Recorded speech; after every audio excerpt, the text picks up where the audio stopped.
ঠাকুর শ্রীরামকৃষ্ণদেব যখন কাশীপুরের উদ্যানবাটিতে এলেন তখন শীতকাল এবং প্রায় বেশ ঠান্ডা পড়ত। একবার ঠাকুরের সেবা করার সময় মাঝরাতে আমি তাড়াতাড়ি বাইরে গেলাম, শুধুমাত্র একটা পাতলা কাপড় গায়ে দিয়ে।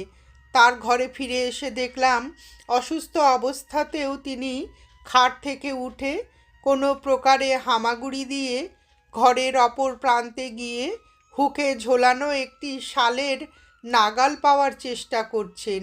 আমি তিরস্কারের কণ্ঠে জিজ্ঞাসা করলাম, আপনি কি করছেন? এখন কনকনে ঠান্ডা, আপনার বিছানা ছেড়ে ওঠা উচিত হয়নি। ঠাকুর তার নিজের শালখানি হাতে করে উদ্বেগ এবং স্নেহপূর্ণ দুর্বল কণ্ঠে বললেন, আমি চাই না তোর ঠান্ডা লাগুক, এটা নে। ঠাকুরের ব্যবহৃত শাল কাছে রাখার যোগ্যতা নেই মনে করে পরে ওইটি স্বামী ব্রহ্ম